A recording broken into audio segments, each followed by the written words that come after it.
Assalamualaikum warahmatullahi wabarakatuh. Bapak Ibu, kita coba bedah ya instrumen rubrik penilaian modul ajar untuk keperluan UKIN. Ya, tentu Bapak Ibu dari LPTK sudah mendapat filenya. Agak berbeda mungkin tapi intinya sama. Ya, ada beberapa tambahan lah dari beberapa LPTK tersebut. Kami terjemahkan ke dalam template modul ajar yang sudah kami persiapkan, Bapak Ibu.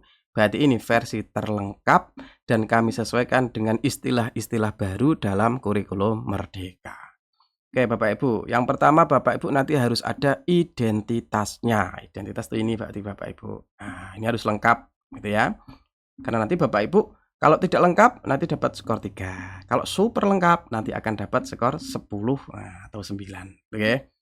Yang kedua rumusan kompetensi awal. Kompetensi awal itu apa? Yaitu materi prasyarat sebelum anak belajar materi yang akan kita ajarkan. Misalkan kita mau ngajar perkalian, tentu anak kan harus paham penjumlahan dulu. Nah, itu nanti harus ada di kompetensi awal. Kalau di sini di template dari LPTK itu kompetensi awalnya juga ada Bapak Ibu ya. Kita coba lihat kompetensi awal. Ada enggak di sini? Ada. Ini kompetensi awalnya harus sudah ada. Di tempat kami juga sudah ada kompetensi awalnya. Nah, di sini Bapak Ibu. Kompetensi awal. Kemudian Bapak Ibu, yang selanjutnya adalah ada nilai-nilai P5 dan PPRA. Apa yang akan kita kembangkan ya? Kalau di sini juga sudah ada ya. Kalau di tempat kami sendirikan. Maksudnya gini, P5 itu kan ada 6 dimensi. Kalau Rahmatil Alamin itu ada 10 nilai lah. Saya sendirikan. Nilai yang akan kita ajarkan nanti yang P5 apa, yang Rahmatil Alamin apa, gitu ya. Selanjutnya nomor 4 adalah sarana prasarana yang digunakan. Nanti dicantumkan dengan baik yang berhubungan dengan yang kita ajarkan. Di sini juga sudah ada sarana prasarana. Ada ya Bapak Ibu ya. Selanjutnya adalah target peserta didik. Nah, kita lihat di sini Bapak Ibu. Target peserta didik di sini tuh ada begini. Masalah didik yang reguler, peserta didik yang berkebutuhan khusus. Ini apa artinya? Ini berarti pendekatan kita harus pembelajaran berdiferensiasi. Jadi Bapak Ibu salah kalau mikir saya nanti pakai PBL loh Pak, ndak diferensiasi loh Pak, salah. Karena diferensiasi itu wajib di kurikulum Merdeka, mau pakai PBL, PJBL, mau pakai inquiry gitu ya. Semuanya harus berdiferensiasi karena di butir-butir penilaiannya harus ada nanti Bapak Ibu. Oke. Makanya di sini kami ada bentuk diferensiasi pembelajaran. Nah, di sini ada Bapak Ibu. Kemudian selanjutnya adalah modelnya. Nah, kita mau pakai apa? Tadi yang sudah kami sebutkan, boleh PBL, PJBL, inquiry gitu ya. Tapi kalau PJBL agak susah Bapak Ibu. Makanya di template dari topik 7 ini ada keterangan syarat pakai PBL. Kalau PJBL biasanya butuh beberapa pertemuan. Karena ini nanti kita praktekkan hanya satu pertemuan, yang paling cocok ya PBL atau inquiry. Selanjutnya, Bapak Ibu, rumusan tujuan pembelajaran. Nah, dari LPTK yang lain ada menentukan harus mengandung unsur A, B, C, D gitu ya. Makanya di prompt yang sudah kami persiapkan untuk menyusun tujuan pembelajaran kami lengkapi Bapak Ibu, harus ada unsur A, B, C, D-nya, KKO-nya harus yang HOTS ya, C4 sampai C6 itu kalau di taksonomi Bloom itu. Nah, Bapak Ibu nanti teliti apakah tujuan pembelajarannya sudah sesuai itu, mengandung A, B, C, D apa belum, karena nanti masuk butir penilaian.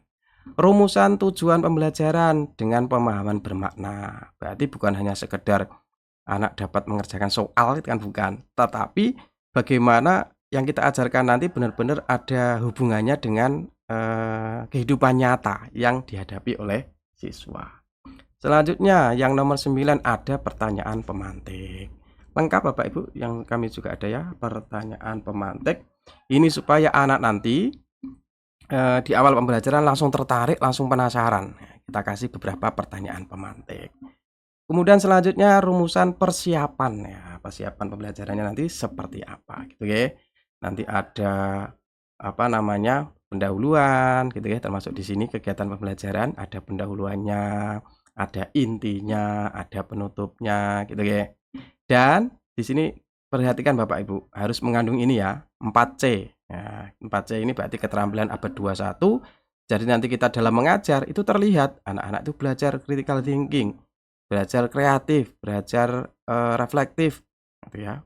Belajar komunikasi, kerjasama, kolaborasi gitu ya. Nanti anak-anak makanya nanti kalau bisa anak-anak itu berkelompok mengerjakan LKPD, yang aktif itu bukan gurunya tapi siswanya. Kita nanti hanya sebagai fasilitator. Karena memang demikian itu dalam kurikulum Merdeka.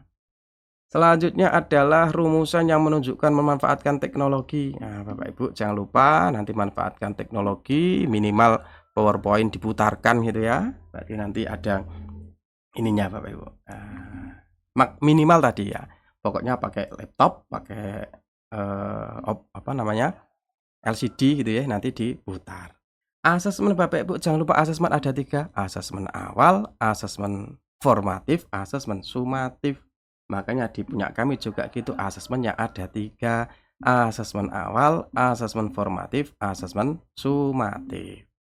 Kemudian nanti juga ada rencana remedial dan pengayaan. Ini juga harus ada rencana kita. Makanya Bapak Ibu kalau nanti download di Google, jangan pakai apa adanya, dilengkapi sesuai butir-butir penilaian gitu ya. Supaya nanti skor kita maksimal. Jangan hanya mudah saja, ini sekali Bapak Ibu. Kalau nanti buat modul ajar di kegiatan sehari-hari bolehlah pakai, yang penting ada. Tapi ini nanti dinilai loh Bapak Ibu. Kita kerahkan sedikit lebih effort kita gitu ya, supaya nanti kita bisa dapat nilai 10. Jangan hanya sekedar ada, hanya sekedar download gitu ya, tapi tidak kita sesuaikan dengan butir-butir yang ada. Nah Bapak Ibu kalau kesulitan, kami ada kelasnya. Nanti menyusun modul ajar, menyusun portofolio, ya nanti semuanya ada lengkap. Bapak Ibu bisa nyusun buku, bisa nyusun LKPD, bisa nyusun refleksi dengan mudah dengan memanfaatkan AI. Nanti bisa cek di deskripsi, Bapak Ibu bisa gabung di situ. Insya Allah nanti Bapak Ibu lulus punya kompetensi baru, bisa memanfaatkan AI, nanti tugas-tugas harian dikerjakan dengan mudah karena kita sudah terbiasa bagaimana cara memanfaatkan AI melalui kelas kami tersebut. Jadi bukan hanya sekedar lulus, tetapi bisa punya kompetensi baru yang kekinian, yaitu menguasai AI. Nanti mau tugas akreditasi, mau adiwiyata, kalau kita sudah terbiasa, kita bisa memanfaatkan AI. Oke. Selanjutnya adalah pelaksanaan pembelajaran harus berdasarkan prinsip kurikulum Merdeka. Jelas salah satunya adalah berdiferensiasi, ada refleksi, ada student center gitu ya. Jangan sampai guru yang aktif. Nah, harus ada pembelajaran berdiferensiasi paling tidak di dalam modul ajarnya. Kemudian selanjutnya ada LKPD, ada apa ini, bahan bacaan atau materi pelajaran, materi ajar gitu ya. Ada glosarium, ada daftar pustaka, itu nanti harus lengkap seperti ini Bapak Ibu. Nah, di punya kami template-nya sudah kami sediakan Bapak Ibu, ada refleksinya, ada media, ada lampirannya, nanti seperti itu. Itu ya, semoga ada manfaatnya Bapak Ibu. Sekali lagi diteliti punya Bapak Ibu, nanti yang dipakai UKIN. Pak, kalau sudah mepet begini bagaimana? Monggo silahkan yang dikirim ke tugas akhir modul PPP apa adanya dulu, tetapi nanti pastikan ketika mau UKIN, mau praktek ya harus yang maksimal supaya kita nanti dapat nilai maksimal, lulus dengan nilai yang bagus. Gitu ya Bapak Ibu ya. Boleh. Karena ini kan hanya kita upload di LMS itu ya, LMS dari LPTK ya. Tapi nanti kalau sudah UKIN, kita nanti upload lagi Bapak Ibu, bukan upload apa namanya linknya, tapi upload filenya di website UKM PPG sendiri. Jadi kalau misalkan berbeda dengan yang sekarang, boleh sangat boleh. Yang dinilai itu nanti yang kita upload di LMS UKM PPG. Ngoten ya Bapak Ibu ya. Terima kasih. Assalamualaikum warahmatullahi wabarakatuh.